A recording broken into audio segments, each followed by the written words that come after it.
on Discord, and then you can just watch me screen sharing his Twitch. Yeah. I fucking get wrecked at this point. All right, I know it's super frustrating. That might honestly be the best thing right now, since so many of you can't hear it. Thank you. Okay. So, I gotta move a little bit. So I want to add some grapes to this bowl. Great, And now I have to reset my password. so I want to add some grapes to this bowl, but I don't want to use the live method. So if you're using any of these make poly objects here, then the live method will work fine, and that's what you should use. But PaintFX is a little bit different. As you might understand, it's PaintFX, as in you're painting down some effects, you're painting down some geometry. So how do we do this? Under Generate, and by the way, guys, you should be seeing these menus. I fixed that problem. So now we can see the menus. Yes, yes. Somebody confirm that we see the Generate menu. Yeah, we see them. Awesome. I at least fixed one thing. So click Get Brush. This was very frustrating for me because I had to do a lot of research. It was like, you have to use display. Your source has to be the display in OBS, and then in my case I had to switch to an Intel GPU because I have 2 GPUs. Anyway, alright, in my content browser, I want to switch to my PaintFX brushes, right? So how do I get there? We want to go up in the folder structure. I want to switch to my PaintFX brushes, right? So how do I get there? We want to... Wow. Okay, lots of technical issues. Flowers, grapes. Should we do flowers? We were talking about flowers earlier. If we go into any of these folders, I can see that I can immediately grow these flowers, right? So if I wanted to grow some roses, I could say select roses. And it's a question of what do I want to grow them on. I don't know, put some roses in a wine glass. That's cliche, but why not? Let's do it for fun. So if I select my wine glass and I want to kind of make this paintable, very similar to making it live. So under Generate, make paintable. I'll do that again because that's worth screenshotting maybe. In fact, under Generate, this is under the modeling module over here in case you're wondering. Stop. Modeling module, right? Generate, and then make paintable. We do have to have the object selected, click make paintable. It's very similar to making the object live, but make paintable means that you can paint PaintFX onto it. It's really important. So now it's like, okay, I want some roses in the wine glass. So I make the wine glass paintable, click that. Then go back here and select my roses here. It's actually a brush. I hit F for fit. Note that I'm in my perspective mode, not my render mode. And I'm going to look down at the wine glass and again select the brush and then click and drag and whoop, it's quite small. So hold down B and drag to make your brush size larger. Next, let's try growing it down here. So immediately you might notice like, oh, whoa, those are not very good roses. And that is a little bit of a gotcha because some of these are billboards, i.e. just like planes that have a texture maybe on them. This looks like crap, I'm not going to lie. So not all PaintFX are great. This is clearly not a very good one. So let's go back to, instead of flowers, we're going to go flower mesh. And now let's pick roses from here, because instead of billboards, we should have something that looks a little nicer. Click and drag. Yeah, we got some nice roses, but they're very tiny. So obviously check your scale reference in your photo. But in terms of making a larger rose, you can hold down B and drag. That's going to make a larger brush, which makes a larger rose. And holding down B and drag makes a larger brush. It's very sensitive. So be aware that sometimes, and you can hit the 4 key if you want. Oh yeah, that's getting closer, right? So click and drag. But we want what? We want a bigger brush. So B and drag to make the brush larger. It's pretty close. I'm saying we could do a little larger, right? And note that it's going to grow along the vector of the red line. See how, like, if the red line's facing outwards, that's where the PaintFX is going to grow from. So if I wanted the PaintFX to grow straight up, logically I could either do it in the inside of the glass, which is a little tricky, but again, we want the vector to point straight up, whoop, right at us, like that. Or I think in this case you could try doing it at the base of the glass, as long as you pay attention to where the red line is going. Ah, yeah, there you go. It's the single rose. Okay, still seems a little small. We could either make the brush larger, or we could just say, hey, I'll move this with the W button. All right, here's a little bit of a gotcha right off the bat. W button puts the widget or gizmo over here. We go to Modify, Center Pivot, and then move the rose up. Hit F for fit. So yeah, rose in the wine glass. And I mean, I don't know. If we would like to modify this, we can by deleting faces wherever we need to. But in this way, we can grow objects. And I mean, I don't know if you guys noticed, but like, let's say I make the table paintable instead. I can select the table, go to Generate, Make Paintable. Why to repeat the tool, which is in this case a rose brush. So I just want to mention that if you just click and drag along something, it's a stroke. And so as you click and drag, then you're making a bunch of roses just grow out of the table. It's like magic. No, it's called procedural modeling. And procedural modeling, that means that it's an algorithm or a bunch of code that is effectively growing this modeling. And it's at this point I kind of invite you guys to explore your PaintFX. You're going to see, oh, I got tulips, for example, if I wanted to do that. B, again, is brush size. And it's very sensitive, so keep that in mind, you know. Lots of tiny tulips. Right. So anyway, back to the rose. You can see it's passing through my glass. And actually what's more important to note is it's not going to render right now. So if I tried rendering this, it wouldn't work. If I tried rendering this, it would just be like, okay, you got nothing. It's just invisible. And the reason it's invisible is because PaintFX don't render necessarily automatically. Well, they'll render with the software renderer, but Arnold will do nothing with it. So unfortunately, you can see I have my wine glass, but I have no rose. Hopefully you can see that. I kind of want to blip over the Twitch for a second. But it's again easier for me to see, or rather, I'm sorry, it's easier for me to hear you guys via Discord. For some reason, when I try to open a Twitch tab and look at like the chat, it does seem to slow things down a lot. But I just want to make sure that my stream is working. I think it is.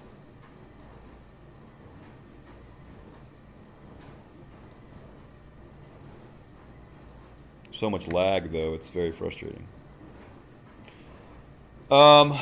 Well, I hope you can see that this render has no rose. That's kind of what I'm getting at. This icon here that looks like a mountain with a sun or something, it's like a picture frame. This icon allows you to keep this image, store it. Oh yeah, see, as soon as I launch the Twitch window, now I've got a lot of lag, which is super weird. I don't know why. I need to convert this rose or grapes, we're going to make grapes here in a minute, to polygons. So in order to do this, and this is important for your notes, I might even screenshot it, modify, convert PaintFX to polygons. In fact, it's so important, I will screenshot this, boop, and put it in your Discord, because that's like just how important this is. Hopefully you're watching the stream right now. Oops, I totally put it in the wrong class. No, wait, is this the right class? Oh, well, this looks like there's some PaintFX screenshots already there. But this is important because once you grow your PaintFX, you want to convert it to polygons. So again, this is under Modify, Convert, PaintFX to polygons. The option box, by the way, will let you determine a custom polygon amount. I'm just going to be brave and use the default, and bam, now we have polygons. Hit the 6 button if you want to see the texture view, and with the texture view on, you can actually see, oh cool, by hitting the 6 button, I can finally see some textures, and now I have a nice looking rose. And I didn't even have to model those petals by hand or anything. This is what PaintFX does for you. But you might notice that, oh, it's sticking through the glass. That's definitely an issue. So now that it's a polygon, we've converted it to a polygon, we can go to F11, or right-click, go to your face mode, and then select the faces you want to delete. You can even do that here in wireframe mode. See what I mean? I use Control and Alt to zoom to a specific location. Again, Control Alt to zoom to a box. Or you could actually even select some faces, for example, and hit F for fit. Whatever you like. In this case, I'm deleting those faces. See? If I want to delete these faces in here, I can.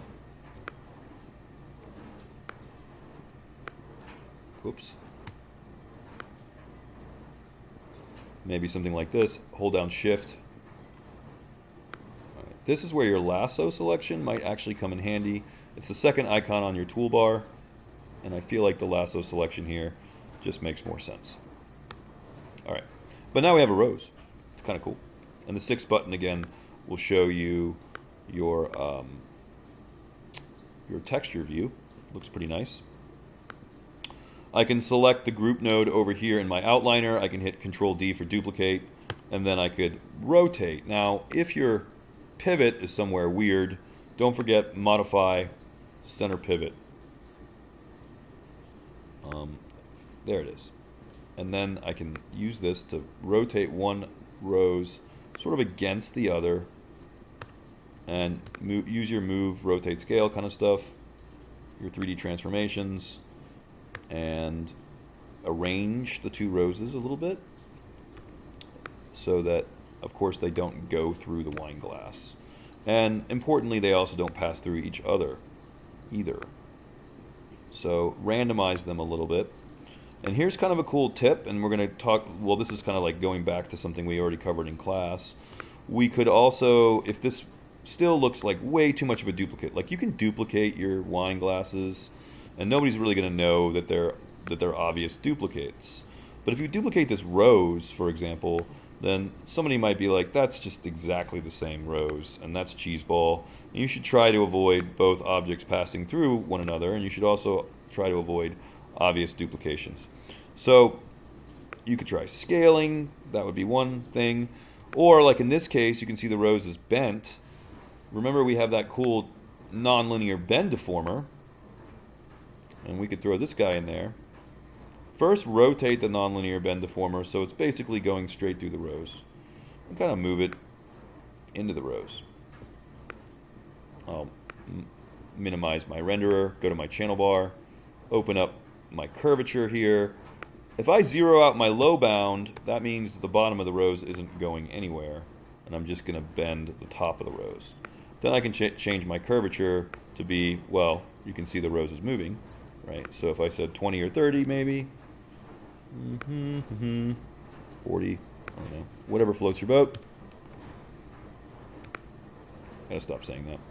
And don't forget, you can now move the deformer through the rose if you wanted to, or even rotate the deformer, or do whatever you want. You can kind of see how it warps the rose.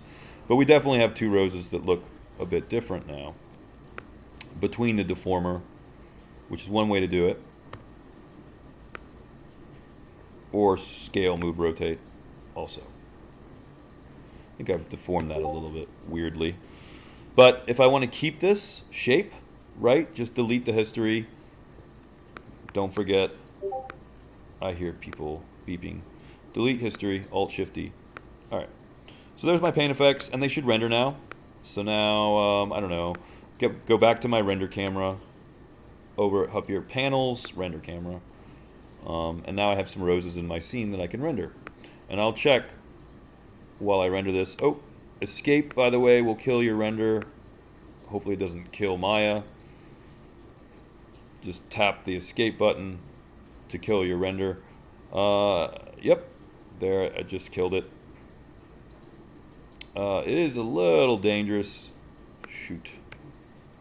Because I don't want to crash Maya. But you should be able to click the escape button and thereby kill your render. Anyway, I'm re-rendering again. I'm just not sure if I'm rendering from the perspective or the render camera. Obviously, the whole point of a render camera is to make sure you're rendering from the render camera, right? And I did promise we'd go over grapes and lighting as well. I just wanted to make the roses because, I don't know, I just felt like doing roses before we do grapes. Just whatever. Point is you can grow any kind of PaintFX brushes. And your homework assignment, along with giving me a narrative, collecting more photo reference, is to fill out your scene with more 3D models.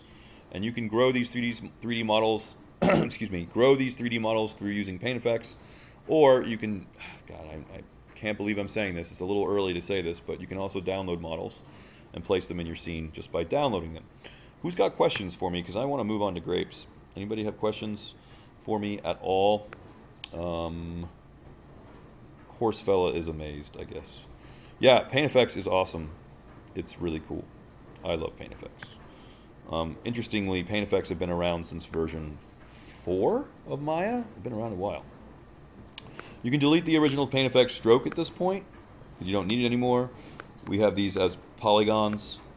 They work pretty well. Now let's make some grapes. I'm afraid that the roses are a little small compared to, say, the apple and the banana, but remember, now we can always scale them. Just make sure that you scale them by centering the pivot, otherwise it's going to scale to and from the pivot point. We want to go to modify center pivot so that when we scale it, you know, it makes more sense. I feel like this scale is a little bit better, but again, this is where photo reference would really come in handy.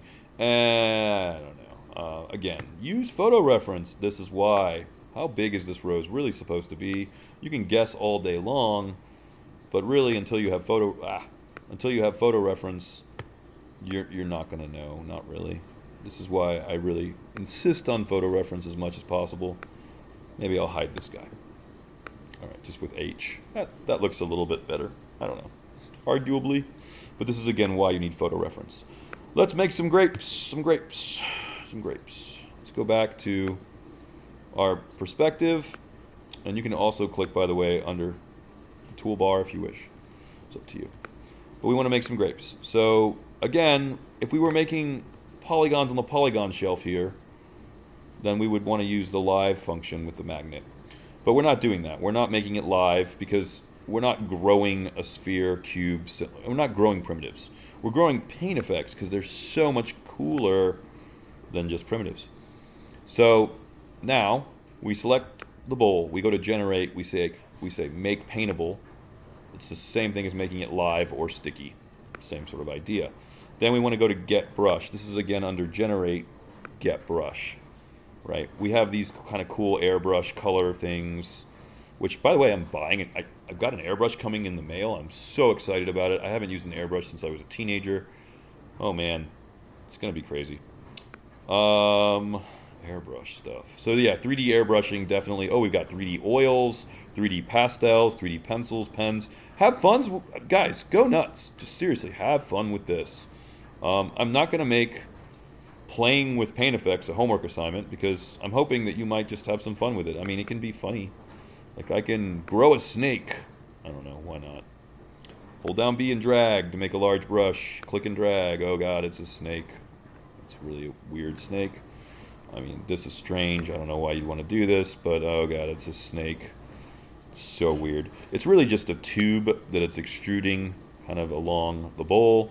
And if I hit the 6 button, then maybe I'll, well, I guess I have to convert it to polygons before I can see the texture. Boo. I don't want snakes. I'm just playing around. What do I want? I want grapes, right? Where am I going to find this? Metal? No. Not metal. Object mesh. Hey, look, guys. Wine glasses. Oh my god. It's almost like I could cheat. and make the table paintable like this and say generate make paintable and select my wine glasses and oh man, really is it really that easy?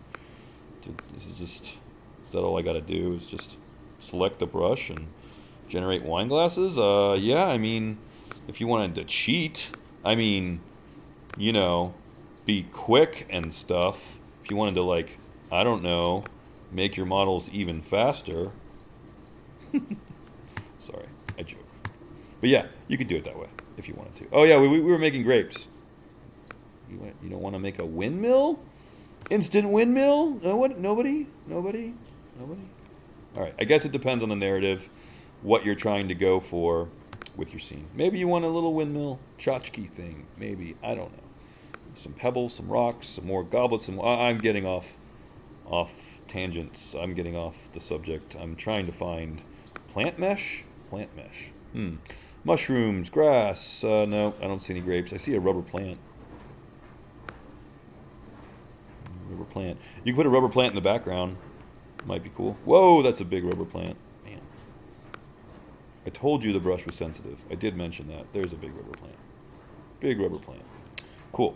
Still, we haven't found our grapes, right? Where's the grapes? Oh, wait. There they are. Right there. Grapes. Okay.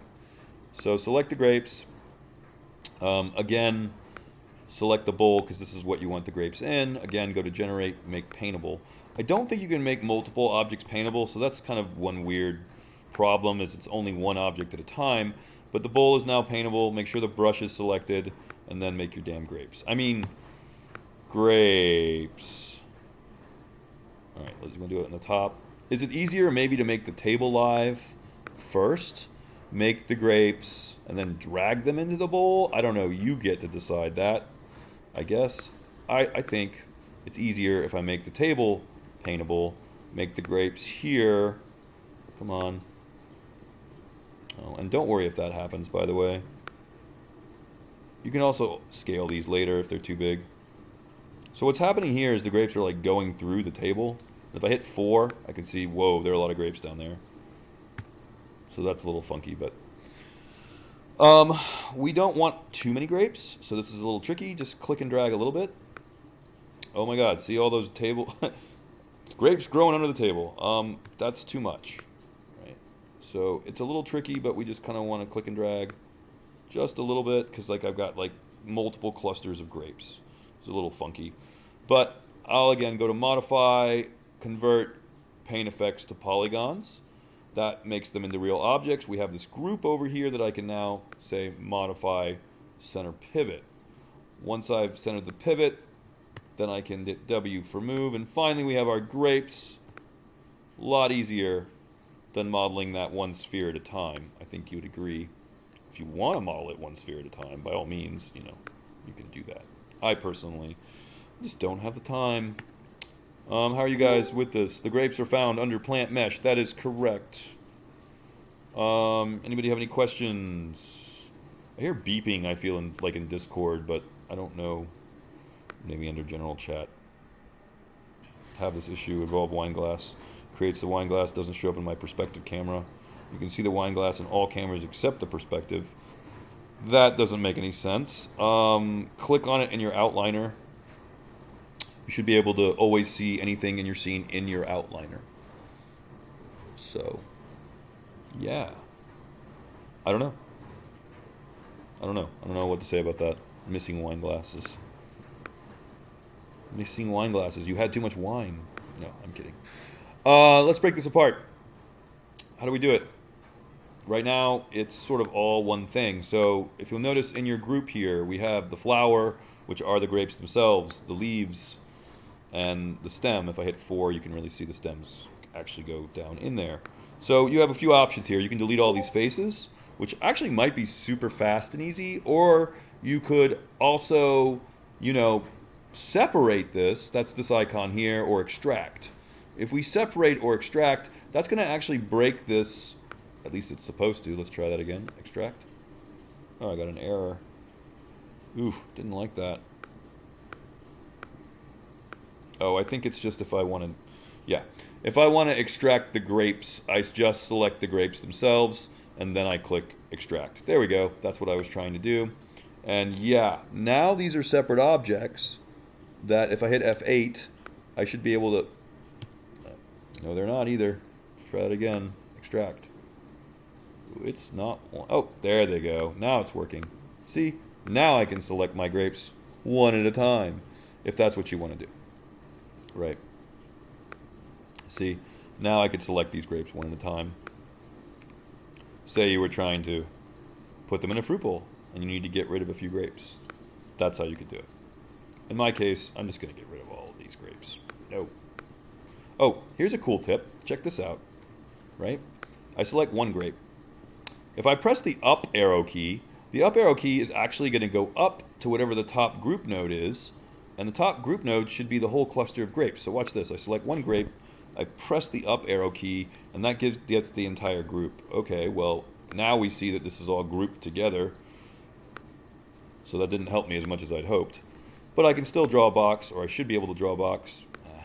Don't want to select. Here, let's do it this way. Force the issue by isolating it. Shift-I. Shift-I isolates. Then select the grapes I want to delete. Delete them.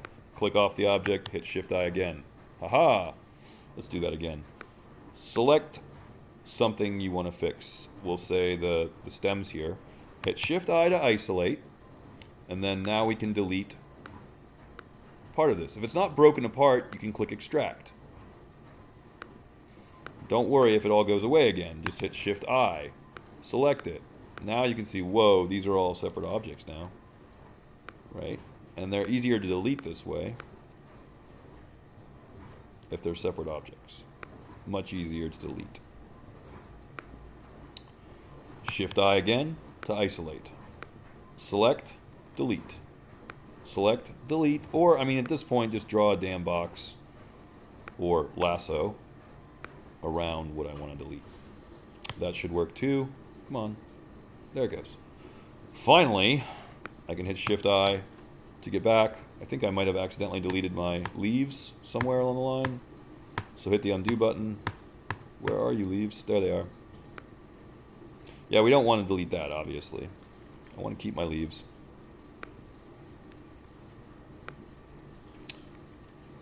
So the up arrow key, again, will select the whole group. So if I have just one like little tiny thing selected, up arrow key gets the whole group. Shift-I, again, to isolate. Draw a box around what you want to delete. Delete. Then make sure nothing is selected, because again, if you have something that's selected, then Shift-I will actually isolate whatever you have selected. But if you click off of it, so nothing is selected, hit Shift-I again, you're back. And now we just have this leaf to deal with. I could either split it apart to make two leaves or multiple objects, or another crafty, clever way to do it is to hit F11 for face mode and then just simply delete the faces. Like you could use even lasso selection, select the faces, click delete. Finally have my cluster of grapes that I wanted, and now I can finally modify center pivot point and finally move, scale, and rotate this into the bowl. Oh, there's still like two clusters actually. Now that I've rotated it around, I'm like, oh man, a lot more grapes than I expected. And I've got some scaling issues. These grapes are pretty huge. And this is again why we need to look at our photo reference, which of course I don't necessarily have outside of that oil painting. I'm using vertex snapping right now. I gotta turn off my notifications. I apologize. But, okay, so I'm gonna, your teacher's eyeballing it, even though I really, really need to look at some photo reference for scale, explicitly in this case. But let's at least just try to get this so that we don't have the grapes like going through the apple. Whoops. Like I don't want the grapes to go through the apple if I can help it. And if you've done your job and you've split this, when I say split, I mean, it's called splitting in ZBrush, but in Maya, it's like just separating up here or extracting. So this is the separate or extract icon. It's the same thing. Extract, separate.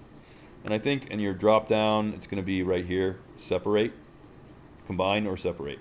So like if I wanted all these grapes to go back together, then I could click combine. But you know what? I want to be able to delete this guy on the end. Boom. Now he's not going through the bowl. See? Or this guy, is anybody else going through bowls? Bowls? Let's see. Looking around. I don't see any grapes obviously going through. I mean, you could hit F for fit. You could just get down here and really look, but it doesn't look like very obvious. If anything, I probably have some floating grapes. Maybe. I don't know. I won't know until... Uh-oh. That guy's going through the apple. So again, I can delete anything that's passing through the other object. And it also gives it a more like organic form if it doesn't look so computer generated, like somebody's actually eaten some of these grapes and so they're missing. And it's a lot more organic than just using, you know, and you can shift select, by the way. All right, guys, grapes, right? Is that easier than doing all that by hand? You can hit the 6 button if you really want to see the texturing. Uh-oh. Oh, no, it worked. See, I've got a nice texture on my leaf up there. And if I don't want that stem, remember I can just select the faces, right-click face, or if you're cool and you use like F11, I don't care, whichever. But you can delete, right, if you want. Looks like I have a single face floating. Oh God, what's going on with the single face? Go away. It doesn't want to delete. Are you kidding me? So, that's strange. Hit F8 for object mode. Oh, that's because it's an entire object, apparently. There we go. Fixed. Grapes are done. All right, who's hungry? Fruit bowl finished. I don't know. Questions, though. Seriously, who's got questions? Oh, we can render now that we have our grapes and our roses in the scene. How does it look? Let's see. Let's find out. First icon up here will launch your render window. Again, use this icon to save your image. You can kind of compare and render again. We need to go over lighting. What time is it? Oh, we only have 20 minutes for lighting. Fantastic. Questions, comments, concerns? Who's got questions? Who's got comments? If you make multiple grapes, could you select the ones you don't want and delete them? Yes, that's what I just went over. You want to extract or separate the grapes. You want to extract or separate the grapes in order to make them separate objects, then you can delete them. That is correct. Who's got other questions? Nobody?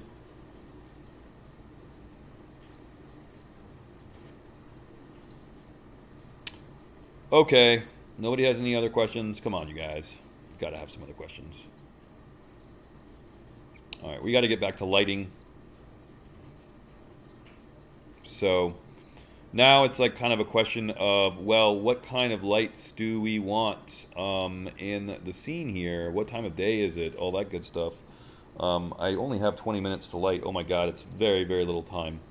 We can see that I have the PaintFX here working. I have my rose rendering. I have my grapes rendering. Let's see if we can make some interesting light here. And what would that be? I'm going to kill the sky dome for right now. I'll get back to you. The sky dome, that is. If I hide it, then we should see that by turning off all my lights, you can just do a little render region. That's the second icon here. Make a little red box. And hopefully this renders black. It does. Black indicates that all my lights are turned off or hidden. If I turn my point lights back on, like so I take my point lights, I turn visibility on, one for on. And now I should see just my candlelight in the scene, right?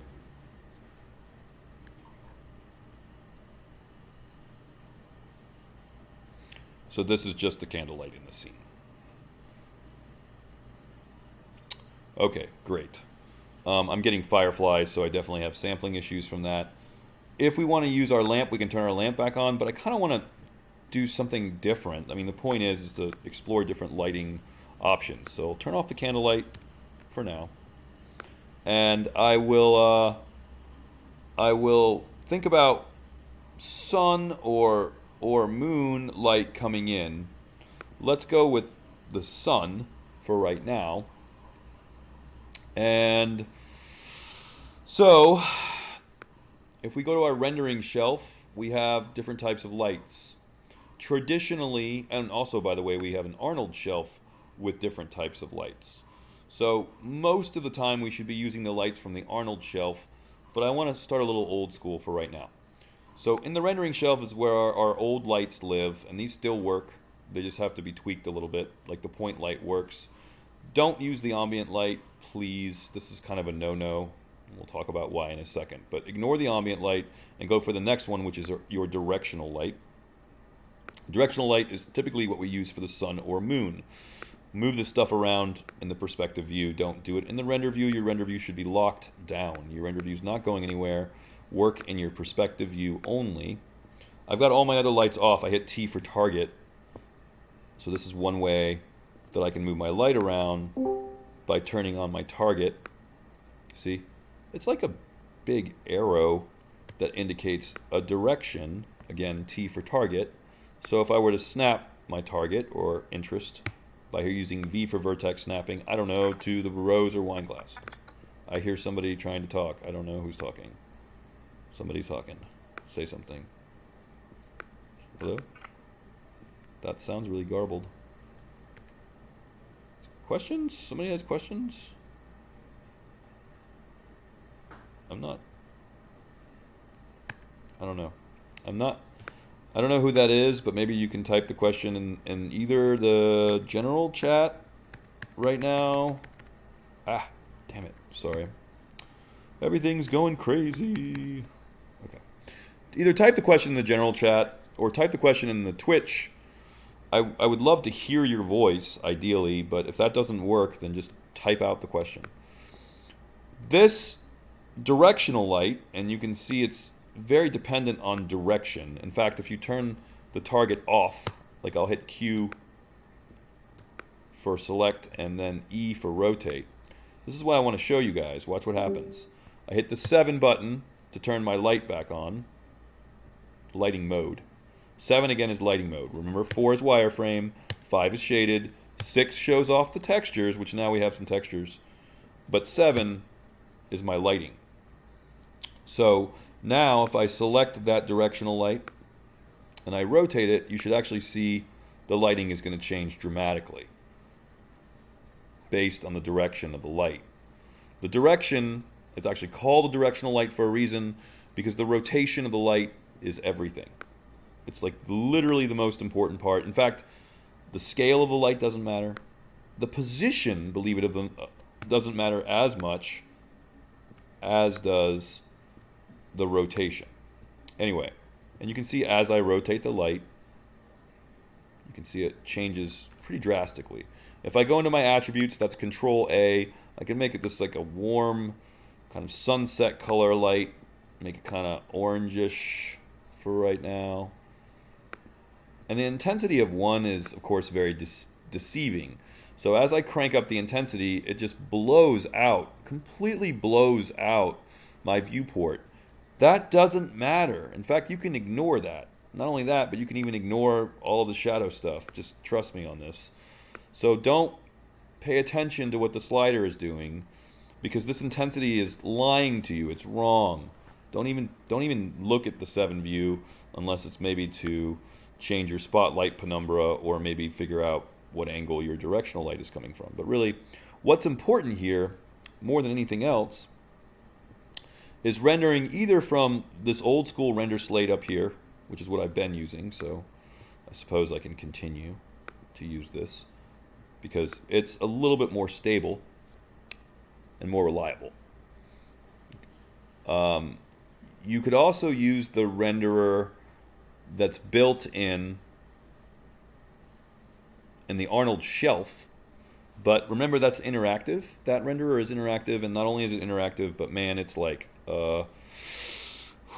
it's always rendering all the time, so it's more likely to crash.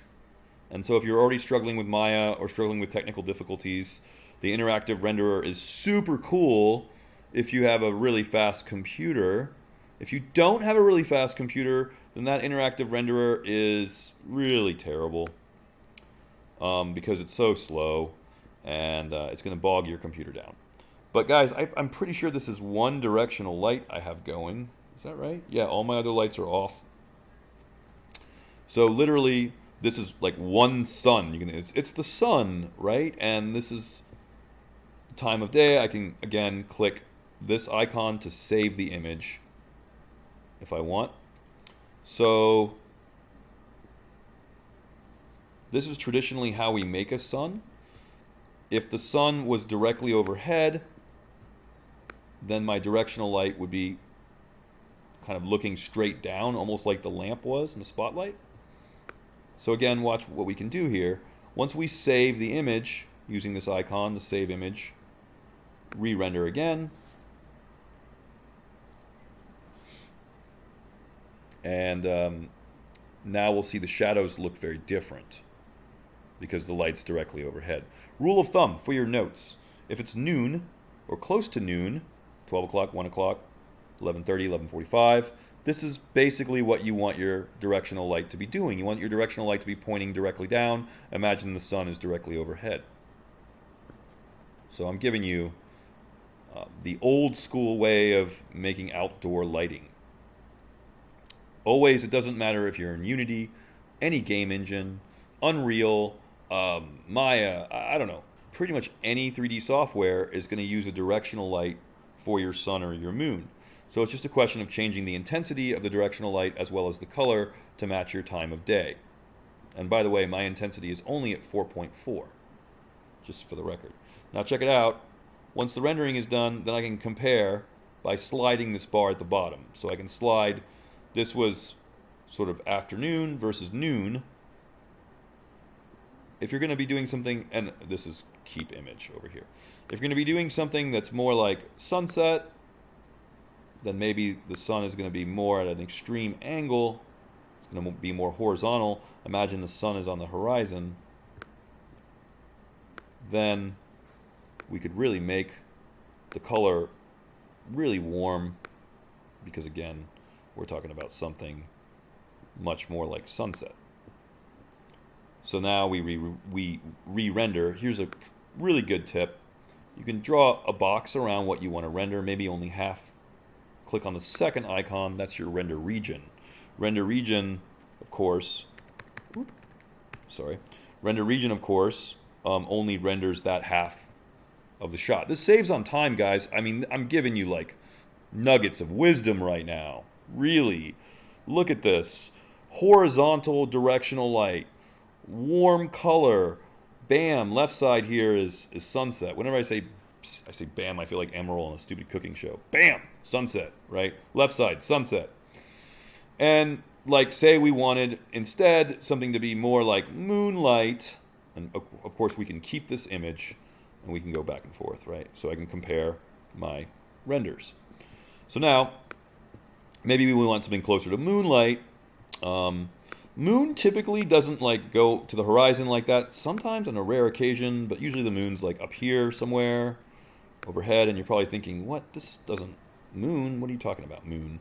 Well, all you got to do is change the color to something that's like light blue and really lower the intensity because moonlight isn't very bright. Lower the intensity.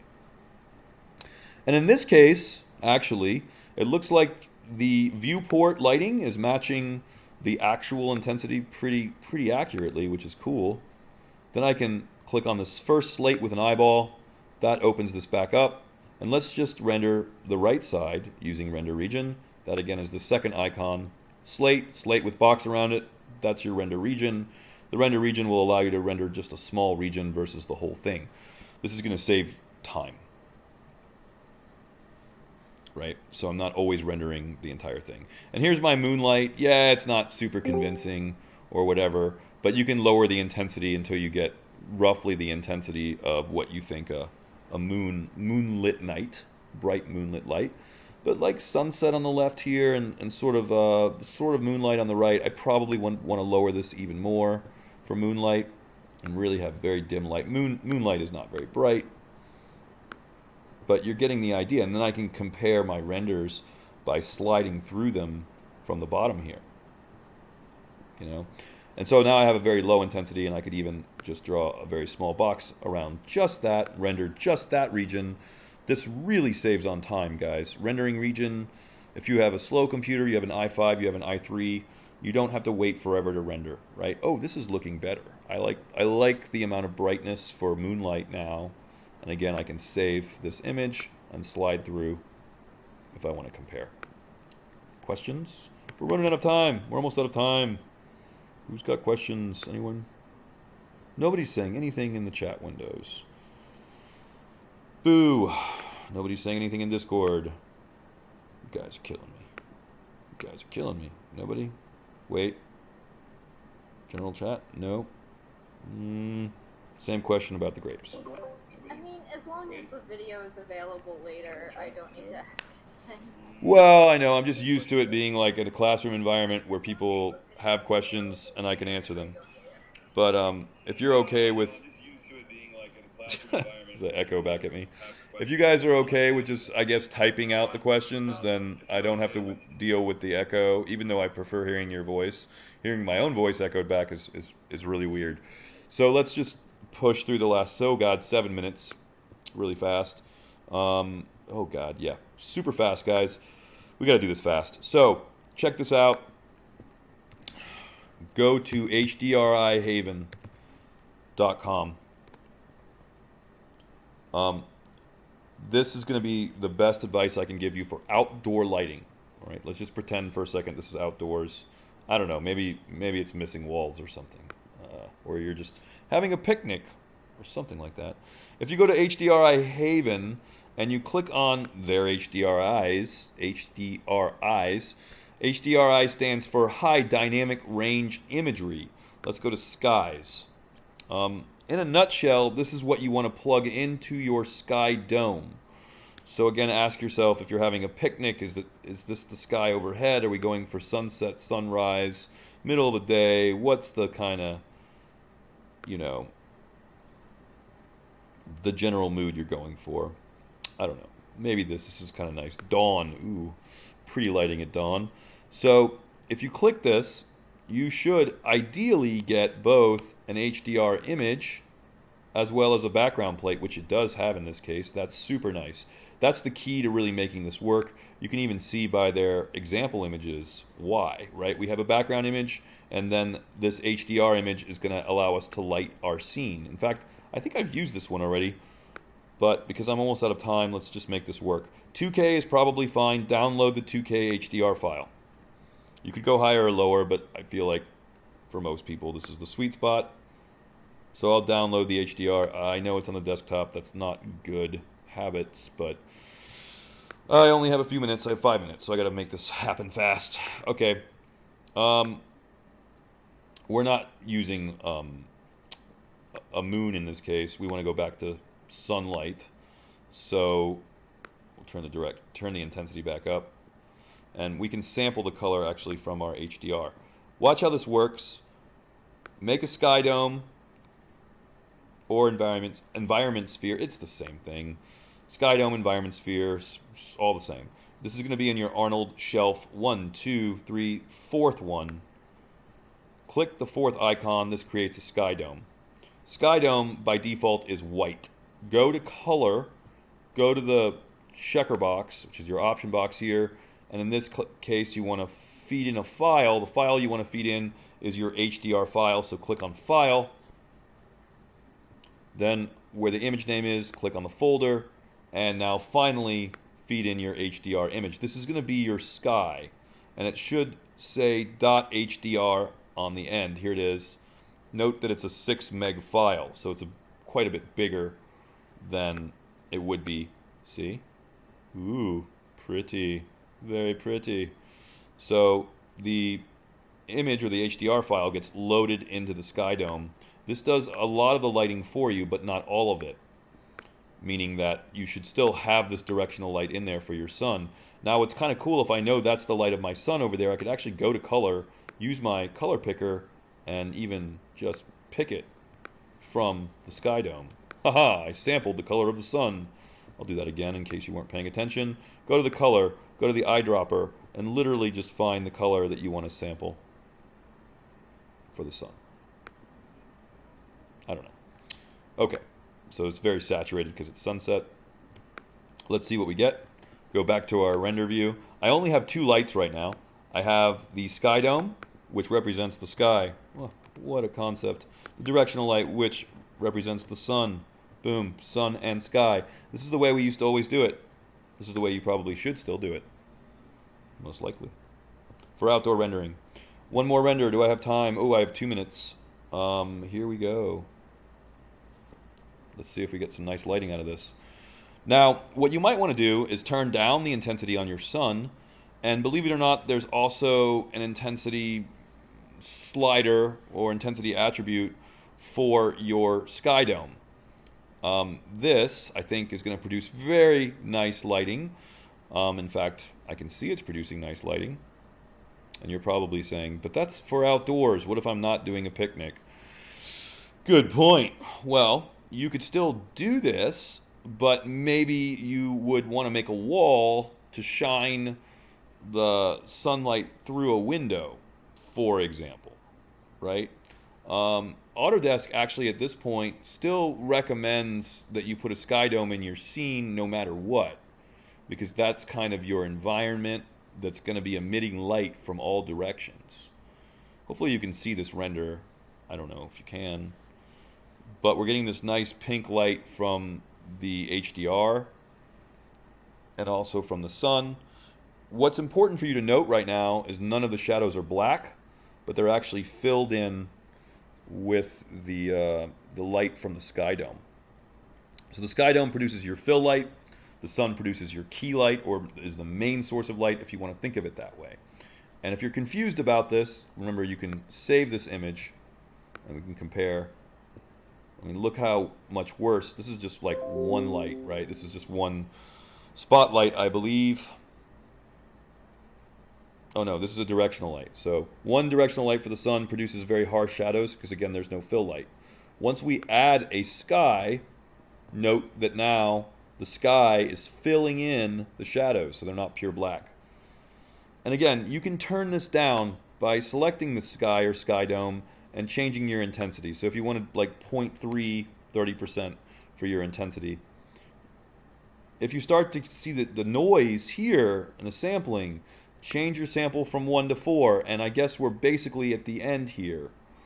And then I can use render region, and I can render just this region. Tell you what, guys, once this last little render region is done, I'm going to stop the stream. If you have questions for me, then put them in the chat right now, whether in Discord or in Twitch. Just go ahead and add questions there. Or you can give me a personal Discord chat for your questions, or you can even email me, and I try to check everything as often as possible.